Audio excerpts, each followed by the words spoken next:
Oke teman-teman, salam jumpa lagi bersama Bang Raja Audio dan salam pemula buat teman-teman semua dimanapun Anda berada. Dan di sini sesuai janji saya di video saya sebelumnya, kita akan membahas mixer kecil-kecil ini ya. Ini ada 3 buah mixer audio 4 channel ya, 3 buah mixer yang saya sarankan untuk para pemula sebelum menuju ke mixer yang profesional lagi atau yang lebih besar lagi atau yang lebih build up lagi, begitu ya. Jadi di sini kembali kita bahas bahwa mixer kecil dengan harga murah itu tentu mau tidak mau jadi pilihan kita sebagai pemula ya, dimana kita mempelajari dasar-dasarnya dan cara-cara mixingnya sebelum kita nanti menuju ke mixing yang lebih inti lagi dan mendalami lagi tentang cara penggunaan mixer. Nah, di sini kita masih tetap membahas bagaimana cara memilih mixer yang murah dan masih digolongkan dengan layak digunakan ya. Jadi karena kebanyakan hanya karena tergiur harga murah dan hanya karena mencari yang kecil atau yang simple saja, akhirnya dibeli tetapi hasilnya tidak sesuai ekspektasi, tidak sesuai dengan keinginan. Setelah digunakan ada mixer yang rawan noise atau lain sebagainya, terus kemudian dari segi fisik dan bodinya itu terkadang hanya melulu plastik semua ya. Jadi sekali lagi saya katakan bahwa desain juga terkadang mendukung bagaimana isinya. Jadi 90% biasanya dari desain yang ditampilkan bagus dan berkualitas, misalkan dari bahan plat seperti ini ya, tapi pasti isinya juga mendukung ya, fungsi-fungsinya ini juga mendukung begitu. Nah, kemudian di sini saya sudah menyalakan tiga-tiganya nih mixer dari 3 jenis dan 3 merek ini. Ya. Di sini yang model pertama ini dia mixer 4 channel dengan 2 mono dan duanya langsung stereo ya dalam satu channel ini. Nah, di sini mixer yang sudah terkenal ini silakan lihat sendiri mereknya ya. Ini banyak yang menggunakan ya. Ini sudah lengkap semuanya ya. Dia sudah ada EQ-nya, sudah ada efeknya seperti ini ya. Ini di sini tulisannya 24 bit ya di sini. Terus yang di sini ini sebenarnya lebih sedikit di atasnya ini ya. Jadi urutannya seperti ini. Ini pertama, kedua ini ya, karena ini sudah Bluetooth ya, tapi dia belum ada EQ-nya dan efeknya juga belum seperti ini ya, belum ada digitalnya seperti ini. Dia masih menggunakan efek yang sama dengan yang model pertama ini ya. Dia hanya menggunakan efek reverb di sini dengan delay ya. Ini cumanya dia sudah memiliki koneksi Bluetooth. Nah, sementara yang pertama ini dia hanya ada USB-nya saja, belum menggunakan Bluetooth dan belum menggunakan tampilan layar. Tapi kembali ini dari fiturnya dia besi ya, suaranya juga sama sensitifnya. Nah, persamaan di antara 3 ini adalah sensitif dari fiturnya ya, atau yang saya maksud seperti ini, dimana gainnya ini ya sangat terasa nih. Ini musik saya putar langsung dari sini.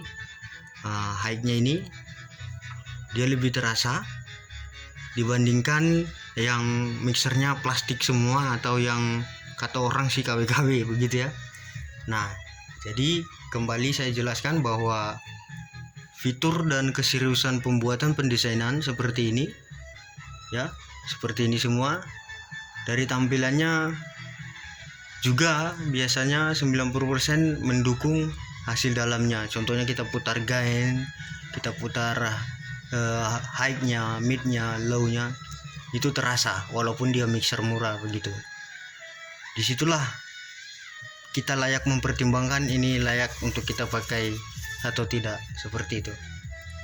Nah, kemudian keunggulan masing-masing yang namanya beda merek itu ya mereka bersaing ya, kita tidak ada relevan untuk menjelaskan itu karena itu produk orang.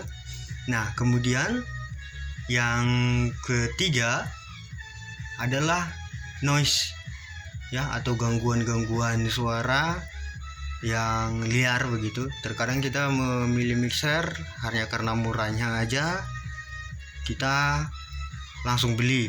Ternyata setelah dipasangkan ke ampli power atau aksesoris kita sebelum menggunakan mixer itu suaranya ringan begitu, tapi setelah dikasih mixer malah mendem atau malah ada suara noise di speaker kita melalui power, sementara powernya bisa kadang-kadang jadi ngos-ngosan gitu kan. Itu namanya mixernya kita tidak tepat begitu. Jadi supaya tepat seperti itu tadi, kita perhatikan body fisiknya dulu ya, keseriusan sebuah merek yang mendesainnya juga mendukung. Kedua, ini di sini di bagian inputnya ini jelas kita gunakan sesuai yang kita inginkan. Untuk apa kita sesuaikan, kita lihat di sini, kira-kira mendukung nggak untuk yang kita butuhkan nanti di lapangan atau di rumah ya, ataupun untuk peralatan kita. Kita perhatikan di sini juga dari caranya pembuatnya, ini kekokohannya, kerapiannya. Ini walaupun mixer murah, kalau dia rapi seperti ini ya, seperti yang ada ini, nah itu biasanya dalamnya juga mendukung seperti ini. Sensitivitas sekali lagi saya ulangi, nih gain ini baik tombol-tombol yang lain ya, insertnya, linnya semua harus kita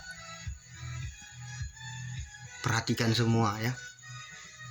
Jadi terkadang ada beberapa teman membeli mixer dan pernah saya langsung kunjungi teman yang curhat ke saya langsung ke rumahnya, dia dapat mixer kecil ya, kecil banget, warnanya sih menarik. Setelah saya angkat itu bodinya sangat ringan karena terbuat dari plastik semua, dan kami coba di sebuah amplifier, di ampli power, itu ini masternya sudah sangat ke atas ya, hampir mentok. Terus di sininya ini sama gainnya ini sudah mentok, hasilnya malah mendem, malah bagusan nggak pakai mixer pada saat itu. Jadi timbul ide untuk saya beli 3 mixer ini dari jenis fiturnya yang berbeda, yang belum Bluetooth, belum ada layar tampilan. Satu yang udah Bluetooth, udah ada layar tampilannya tapi belum menggunakan efek ini, satu ya. Terus saya beli juga ini yang sudah menggunakan efek seperti ini, sudah ada EQ-nya, sudah Bluetooth juga. Jadi dari ketiga ini sudah saya buktikan ya, bahwa saya memilihnya itu melihat desainnya dulu. Pertama yang ini, oh kalau desain kayak gini ambil satu, ini desainnya juga bagus, ambil satu, dan ini juga desainnya kokoh dan bagus juga. Karena sekali lagi, dengan desain yang dibuat serius atau body yang dibuat serius dari bahannya dan penyusunannya seperti ini kokoh, 90% mendukung isinya. Dan saya buktikan, saya hidupkan satu persatu kemarin bahwa sensitivitasnya ini sama meskipun 3 jenis ini berbeda. Nah, nanti tergantung selera teman-teman di mana, yang mana gitu.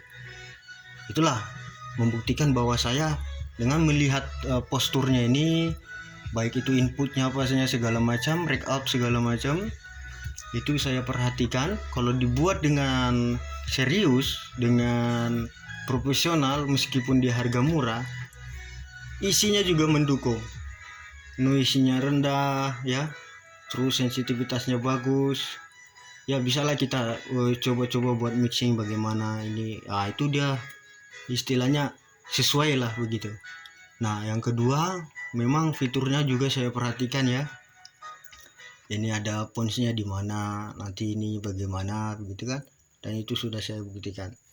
Jadi nanti saya lanjutkan dari suara masing-masing di video berikutnya. Jangan lupa ikuti terus, ini akan saya bahas terus sampai nanti nasib ketiga mixer saya ini nggak tahu kemana, baik dijual nanti atau dijadikan koleksi aja. Jangan lupa dukungannya juga, subscribe dan like, komen, dan bagikan jika teman-teman merasa video ini bermanfaat. Terima kasih dan tunggu review suaranya masing-masing, karena nanti saya sarankan di video berikutnya teman-teman menggunakan headset dari tampilan suara ketiga mixer ini. Sampai jumpa dan salam sehat selalu, salam audio dan sound system, salam pemula. Terima kasih dari Bang Raja Audio.